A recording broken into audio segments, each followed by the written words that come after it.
Thunder, heavy rain, thin line between joy and pain. It's a long, strange trip, it's all insane. You ain't never gonna be the same. Living life through the night, thin line of a lightning strike. I'm ready to go now. Sometimes the only light when the moon is tucked away, pistons pumping, minds are racing. It's hard to sleep, man. Welcome to AC Coaches Corner on WVAC 107.9, episode 12. Episode 12, Ryan. We're back. We're back, man. A little bit of a break, but we're back and ready to go. We are ready to go. Today we have on the head coach of Adrian College Bass Fishing, Seth Borden. Seth, how's it going? Pretty good. Thanks for having me on. Awesome. Thank you so much for coming on. So we're gonna dig right on into it. The conversation we had before the podcast was just flowing. We just had to hit the record button. The only word to describe it is electric. Yeah. It's just electric. Loud thunder, heavy rain, I think is what we call it. Oh, so start us off first, Coach Borden, with your sports background growing up. You grew up in the area. What did that look like in terms of sports growing up? Well, I grew up about 20 miles south of here in Morenci, and there really wasn't a whole lot to do other than there was a creek that was flowing through it, and there were some ball fields in a park. So that's pretty much all day, every day. With two brothers, one older, one younger. That's pretty much what you did all day, all summer. I had to hoe the garden, play basketball or baseball all day long, football, whatever. Then we hit the creek, for carp or suckers, and then back to the sports field and get up and do it all over again all summer long. So, when all you do is fish or, hunt and play sports, that's, as you get older, you're thinking, well, that's all there is to it. You know what I mean? Right. We go to school, get the grades, play sports, and then, I don't know how far you want me to go, but as I went to college and played basketball in college and, about my junior year, I'm going, man, my passion is the outdoors, hunting and fishing. And, I'd love and growing up, let me rewind a little bit. My dad always, I always told him, like, hey, I'm going to do something I want to do that I love, and he's like, well, I'll be darned if you're going to do that, because that's just, in his old school mindset, that's not. Yeah. There aren't really jobs and things you want to do. You're going to just learn how to work hard. So right.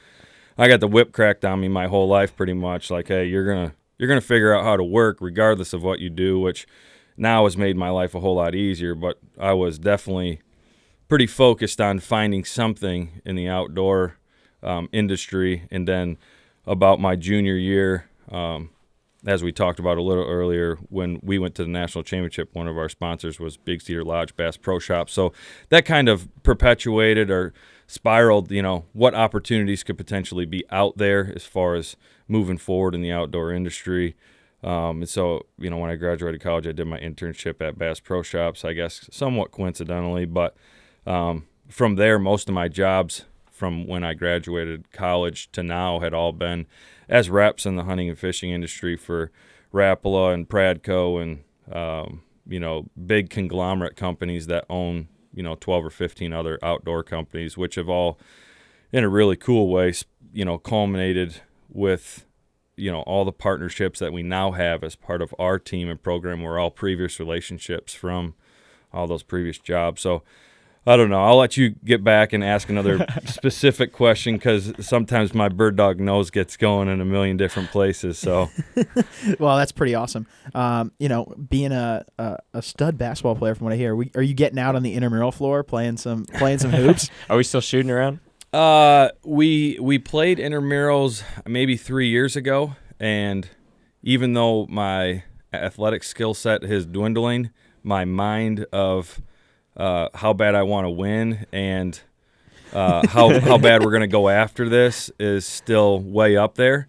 And so after, some of the common occurrences that happen in an intramural game, I've kind of realized, like, that's not a good idea for somebody who has to maintain a political correctness and just not get involved in some of those shoving scenarios with players. So we found out real quick that wasn't a good realm for for me to continue to engage in. Yeah. But you still Still got fun, but yeah, no, Yeah, we you still won. got it. We won every game, but yeah, I don't know. Some of the other coaches do a better job at kind of, getting shoved out of bounds or, and just going, oh, no big deal. Right. I can't do that, unfortunately. Well, we always see. It seems like your sons have taken after you. I always see them shooting in the blue gym. Yeah, we're a big sports family. I mean, that's pretty much what we do is play sports whenever we can. We hunt and fish together, and I mean, to me, that's what it's all about. I mean, doing the things that you love. Hopefully, your kids love them too, and fortunately, it's been just a lot of, like I said, hunting and fishing and playing sports. All my kids play travel sports. But my daughter plays soccer and volleyball and basketball, and it's just fun to see them have a drive and passion and focus and want to get better at it, and just then be able to apply that. It's just a lot of the same things that you're teaching your own, your own students or your own team members is, how to apply, any of the focus and drive and effort that a lot of the kids had in other sports to a new one, whether it's fishing or croquet or ping pong or whatever. I mean, there's ways to find, to get better than somebody else. And, we can probably get into that later, but, how kids apply from one thing to the next is pretty critical, how they apply their drive and their focus. Because a lot of the kids that on my team, especially that came from other sport backgrounds, I'm probably going to get some other questions about how this all meshes together, but a lot of the kids on my team that have found a lot of success on the college fishing platform were really good high school athletes in another sport, and then they know how to translate how they got better than others at that sport to fishing. So, Well, it's a great time to expand on that. So talk about yourself personally. You were a great basketball player for Siena Heights. You guys had a lot of success. How did that translate to the sport of bass fishing? Well, again, I mean, I think a lot of it just has to do with, when you go from high school to college, like where, if you're, one of the top dogs on your high school team, in order to, go to college, whatever level it is, in order to kind of stay up there, you have to have an increased drive and focus and passion, and you have to continue to be a student of the sport, every day, because now you got a whole team full of guys that were the best guys on their high school team. So, as you apply that from one thing to the next, I mean, what were we exactly gearing towards there? What was your question again? Just kind of how your experience as a basketball player translated to your professional career in bass fishing. Like what do you use from maybe like pressure situations, how you approach pressure situations, kind of the intangibles of the sports? Yeah, I don't know. I mean, again, how you prepare and plan and focus has so much to do with the direction that you, that with whatever sport it is. So, I don't know. I mean, I was fortunate enough to play in some really high pressure situations in high school, and so, as we took that to fishing, it just became one of those things where, no matter what it is, you kind of just, I don't know where I'm going with that. I don't know. There's no, you're answering it. Yeah, you can apply it to fishing, and I expect a lot of the guys on the team to kind of do the same thing. So right, yeah, I don't know. That's a tricky one to kind of put your finger on. Right. Yeah, and then I mean, what kind of, I guess, in your mind makes bass fishing at the college level kind of unique to, some of the other sports that you played growing up or in college? Like what makes it unique? Well, I mean, I guess bass fishing, the fortunate thing for us is we get to compete against, all platforms, Division I, Division II, NAI, all the way through. All of college bass fishing is on the same platform.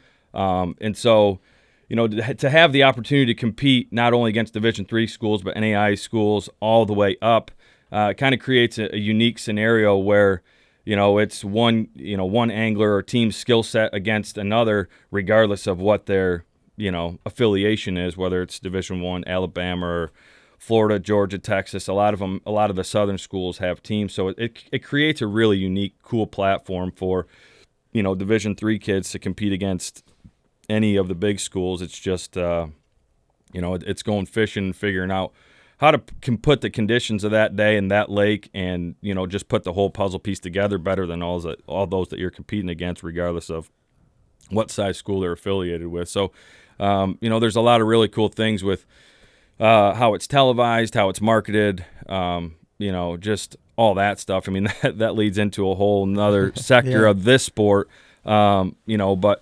national championships are televised, and the kids have been, especially on our team, they've been, because of a lot of success, they've had tons of opportunities to be in magazines and newspapers and TV segments. So obviously, That's awesome. other sports at the D3 level, they get some exposure regionally here and there, but because of how this platform is kind of created, across the country, it's just a lot more opportunities if you're successful to get your name out there on a national scale. So that's a really cool aspect of it as well. So take us through for our listeners that aren't as educated on bass fishing. Take us through kind of what a normal competition looks like.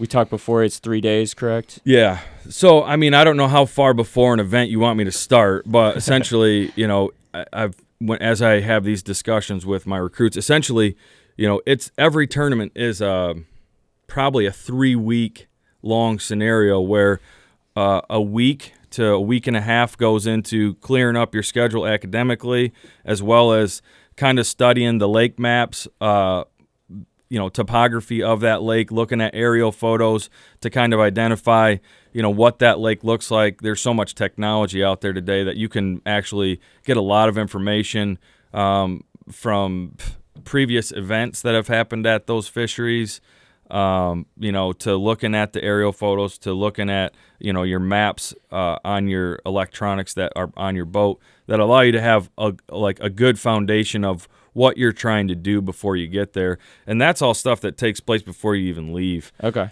So then, after that's taken care of, not to mention boat prep and making sure, you have the rods, reels, and equipment line, et cetera, that you need to attack a given fishery. It's typically a 10-hour drive. Most of the time, it's 6 to 10, 12-hour drive there. And then usually 2 or 3 days of sun-up to sundown practice. We're not practicing fishing. We're practicing locating fish on that body of water and what lures are going to be our best chance to be successful during the tournament. And then, tournament days are typically 1, 2, or 3 days, depending on the event and the time of year and, what governing body is hosting it. But most of the bigger events are 3-day tournaments. So you got, 2 days of practice, 2 or 3 days of practice, and then you have 2 days of a tournament to try and put yourself up near the top 10, top 20, typically make the final day.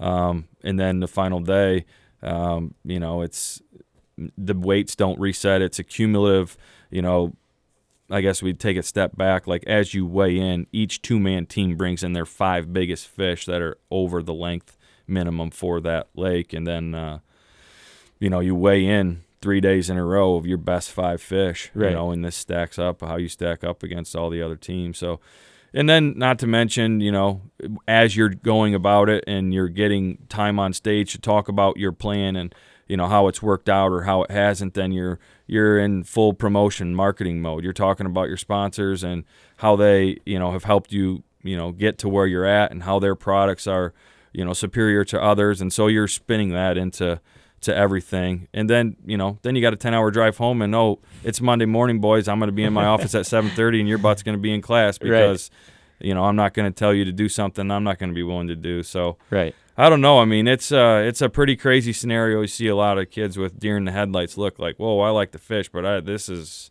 a lot, Right. I mean, most sports, think about an intense focus for in physical activity for 2 hours, maybe 3. Right. Where this isn't as intense of like short term, but the duration, like to focus on anything for an 8-hour day, which is the length of a tournament day. Right. It's intense. I mean, I've with you touching on the basketball background, like, hey, I mean, we ran and, I know wrestling's incredibly intense. Right. But man, I actually think I would rather have a hard 2-hour practice or a hard 2-hour event than, an 8-hour day where I have to remain focused and conditions Yeah. change and wind and current, it's a lot. I mean, it's a lot to stand there and try and focus and beat people mentally when plans don't work and conditions are terrible. And a lot of times, especially as we travel early in the year, it may be, 30 degrees and blowing 30, and it's not like they're going, hey, we're going to cancel. No, it's like, hey, go figure out how to catch fish on a day where nobody in their right mind would ever be out there fishing, So it's tough. It really is.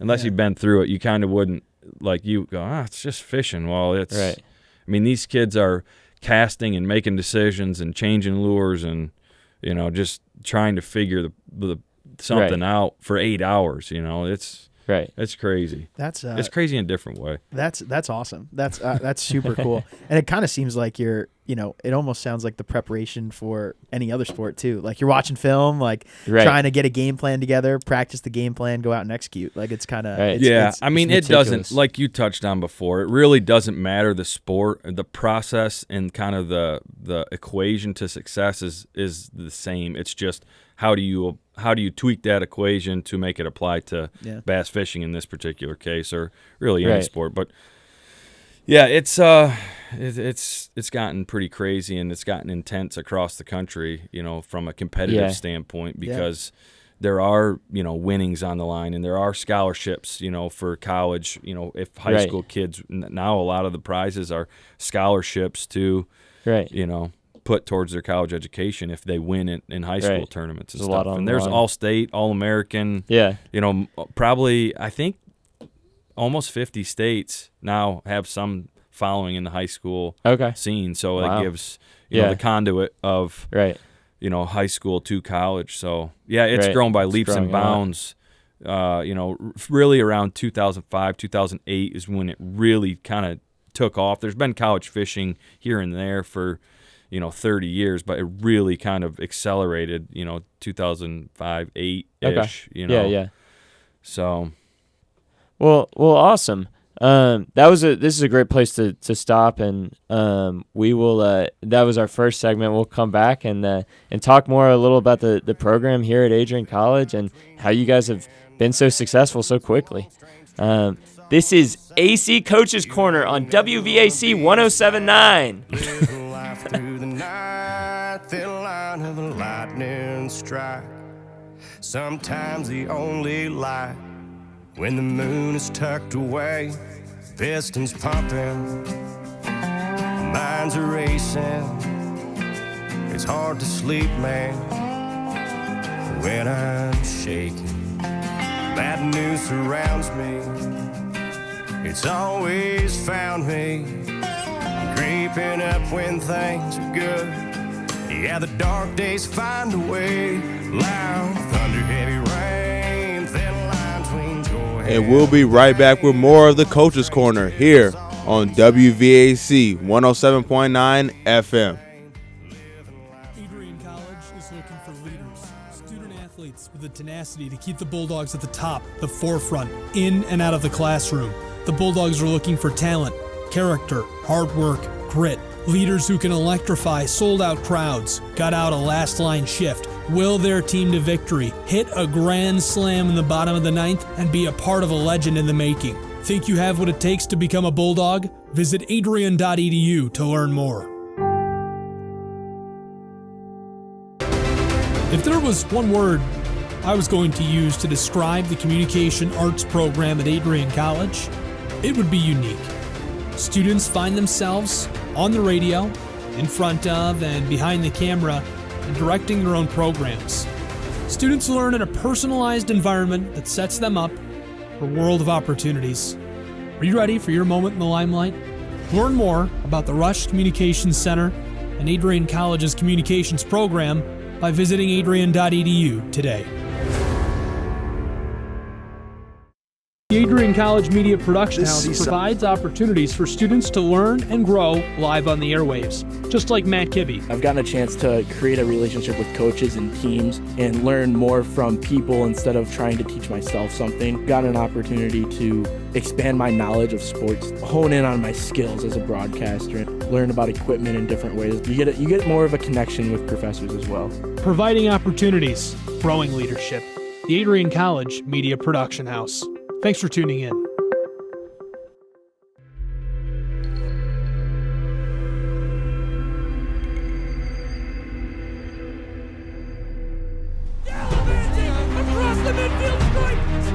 We continue to take pride and learn from Asa Mahan's leadership today.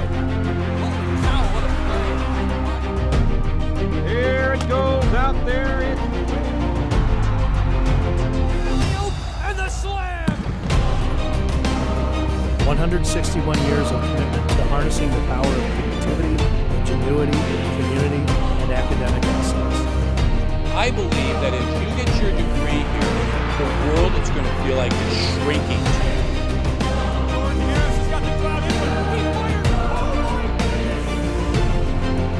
The Bulldogs will light the lamp!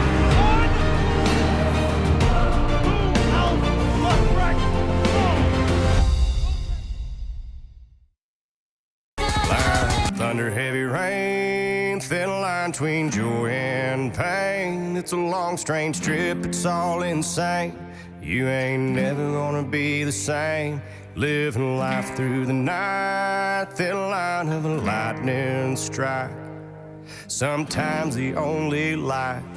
Welcome back to the AC Coaches Corner on WVAC 107.9. We are having a electric conversation, as Ryan would say. Electric conversation with Seth Borden, head coach of Adrian College Bass Fishing. Let's dive right back on into it. What? So you were the first coach of the program. The program started back in 2015, and you guys had immediate success. It's kind of mind blowing to think about. Usually, you look at programs starting, and it takes years, maybe even a decade to just find 500 maybe. But you guys, in your first year, at one point in the season, were ranked first. So tell us about how that happened, what you did to start that. So obviously there's a lot of factors involved in that. Bass fishing is a club sport across the country, primarily because of winnings and a lot of different nuances of the sport of bass fishing. I think a lot of the success that we were able to have right out of the gate is because a lot of the teams.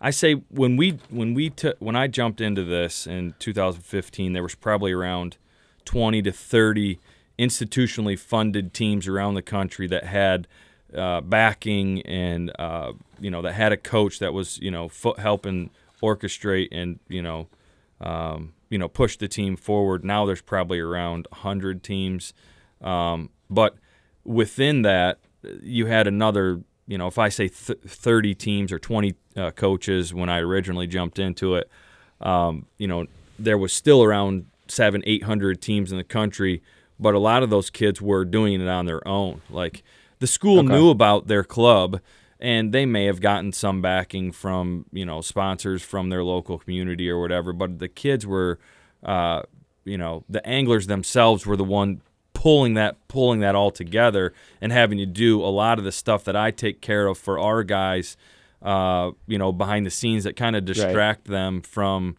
actual tournament, on the water success, because they're having to do a lot of different stuff. So, with me being able to seek out kids that have the correct experience and foundation and drive and focus, that have some degree of boat operation skills, trailering a boat across the country, because obviously I can't drive them all. Have a good idea of what baits to use at what times of year and how color selection comes into play and how water temp and current and all that stuff. Like when you seek out those kids that have that foundation and then you give them an extra, boost, I guess, with taking care of lodging and licenses and meals and orchestrating the sponsors so they have the right tackle and the right gear with us, and they're not constantly scrambling. They're able to maximize every piece of their time, throughout a given tournament scenario. Right. I mean, you guys both coach other sports. I mean, you could see, if you had an everyday trainer that was allowing you to keep your physique at the highest possible level and was, basically serving you, the right food or fuel for your body. I mean, and just all the other pieces that add in, like it'd give you a leg up, now, So, I mean, and that's basically what happened there out of the gate. And, being involved in the fishing industry and bringing a lot of partnerships in, that gave these guys confidence to be connected with a lot of the premier brands right out of the gate. And then, for them to not have to worry about the condition of their boat, whether it was going to be ready to go or if they had things that needed to be fixed. And our boats, the great thing about Adrian College is that they jumped in, that we didn't tiptoe in. I mean, they got us 2 boats right out of the gate and some trucks and, whether kids had boats or not, now it created an open competition for those guys to compete for the right to fish for our team, and so competition breeds success. I mean, you guys know how that is. If you don't have good, competition amongst your team, you're usually going to have a mediocre results, and some kids don't want to compete. Some kids realize like, hey, this guy's nuts about this sport, and then they just accelerate I've been past. called that before.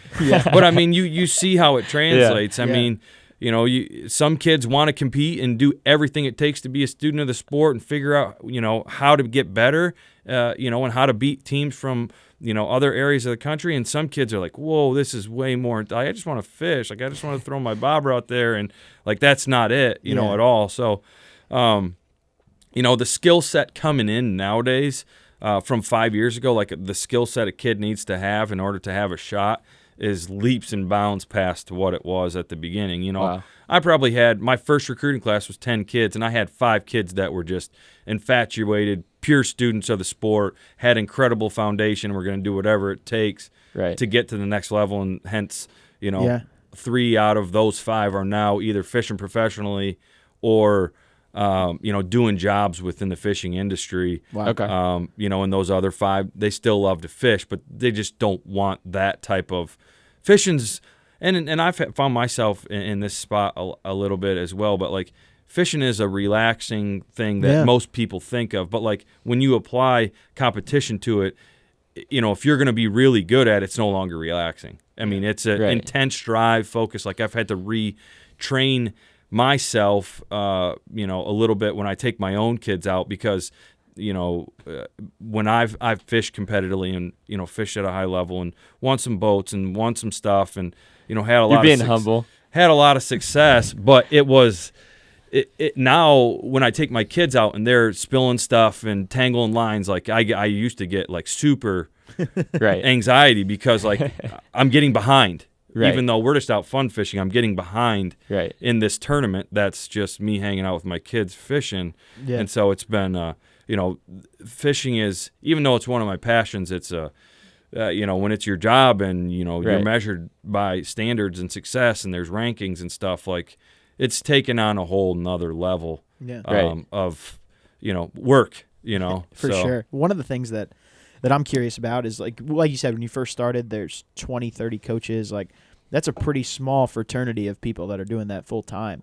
And I know like one of the things Matt and I have talked about is like we've been really fortunate to have some really good mentors and like people that have kind of helped us throughout this process. Like what was that learning curve like for you? Were there any mentors or, anything that resources as like a first year head coach of a college bass fishing team? Yeah, it's interesting that you asked that. With that small fraternity, I do remember at the very beginning, what does anyone do when they're trying to, seek out or kind of shrink the learning curve? You reach out to those, schools that have had success and that have a coach. And I won't name any names, but I did reach out to a couple just to see what information I could get. And I remember the response somewhat being, I'll absolutely help you, but I have a consultation fee of, $2,000 for the week or weekend or whatever. And I just remember being in like that was like honestly that was like the best thing that could have happened because he had no idea who he said that thing to. And I was like, you remembered that. You have no idea how fast I am going to be on your tail and you will hate me the rest of the time I coach fishing, And you did it. Yeah, I mean, I told my wife like how mad that made me that he had the audacity to ask me for money about something I knew 90% percent, or let's just take it. I thought I knew 90%. Yeah. But I really probably only knew 50, 60 of what actually was going to equate to success as far as all the things that it took to get there. You know, and as you go to tournaments, you just kind of watch and observe and sponge things up and, you know, quickly are able to come back, regroup, refocus on the things that you saw where you maybe missed the boat, you know, and no pun intended. And, you know, and then just, you know, just like we've already talked about, a competitor competes. I mean, you're just going to do whatever it takes to find a way to get your guys and your team to the next level. Right. And I was like, man, that's the best thing you could have said to me because you're going to hate that. You had no idea what type of gas you just chucked on this fire. Right. So, yeah, there wasn't a whole lot of information. And fortunately, with being involved in the industry, you know, I had some idea of, you know, how things would come together, but I was fortunate because of those relationships for them to fall into place much quicker than they would have had I had to try and piece that together without all that experience within the fishing industry and fishing tournaments myself. It would have taken a substantial amount more of time to make that come together for sure. Well, it's impressive. You know, you see your immediate success and you think, hey, this guy's either done it before or he's got someone really big helping him. So that's incredible that you're just able to apply so much other things in life to those coaching scenarios. So let's talk a little about kind of how you handle situations with your team. I'm thinking specifically the mental side of it. I'm really interested. I think this applies to a lot of other sports. How you guys deal with pressure situations. I know there's a lot of them in your sport. How do you coach your guys to come out with a win when it's really tight and things are on the line? Yeah, this one's a little bit tougher, but you know, all sports have a mental side to it. And when you compete for, like we talked a little bit about before, for 8 hours, there are pieces of the day, and just like in any competition, where you know fatigue sets in. And then you have to somehow have a second gear of how do I refocus? How do I beat people mentally? You know, and we're all going to get physically tired during the course of any competition at some point. You know, a lot of ours has to do with, you know, in other sports, you know, the competition you're facing is really good or, you know, whatever. But like with us, like conditions outside of your control, like maybe you practice and, you know, you have good conditions for 2 days and you have a good pattern. Then on game day, conditions are completely different.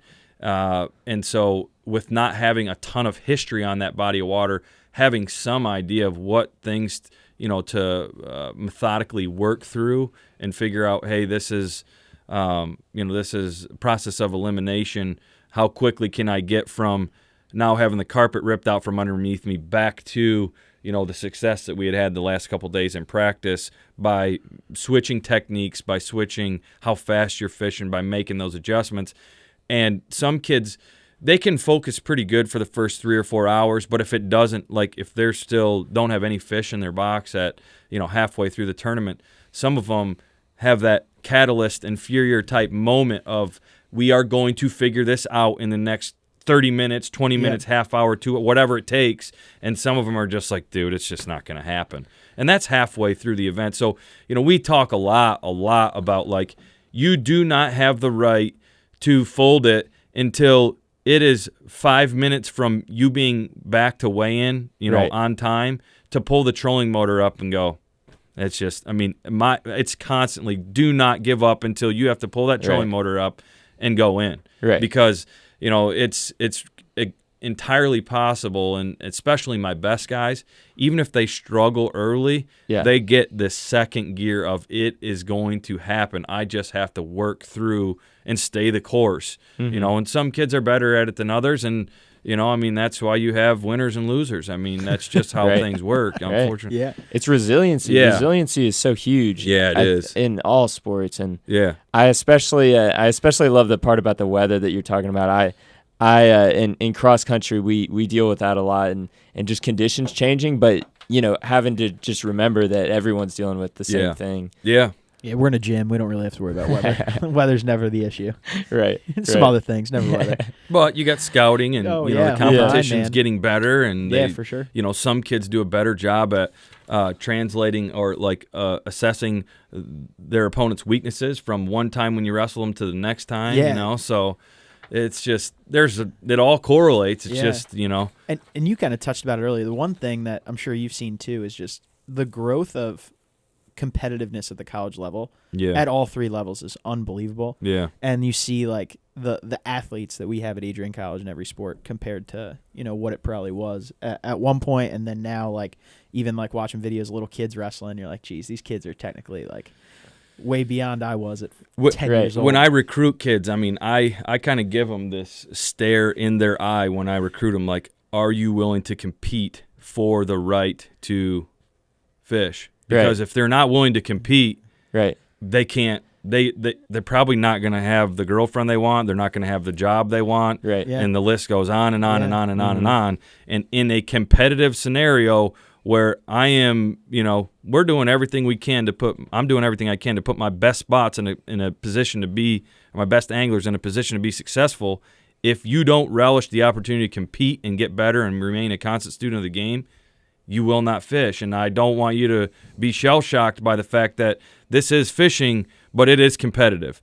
And you know, you're probably talking to the wrong guy if you want to come fun fish, because this isn't I want it to be fun, and there's going to be a ton of growth and a ton of opportunity, but you have to be willing to compete. And, you know, I mean, if you go back a couple, that's probably the number, outside of kids that are students of the sport, like, that's probably the number one thing, is just imploring that you will not be on this team and have a chance if you're not willing to compete. You got to find ways to get better.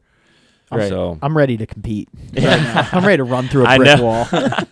Ready to compete. the guys on my team constantly are just like throwing out like the phrases that I say all the time. Like, you got to plan your work to work your plan, and like, guys, you got to compete. You got to compete. You cannot let somebody beat you mentally because you just gave up quicker than them. You know, and so they're always throwing out, "Hey, you got to compete. You got to compete." You know, like if somebody loses at anything, like some of the resorts where we're at, they'll play ping pong and whatever. And like, just couldn't compete.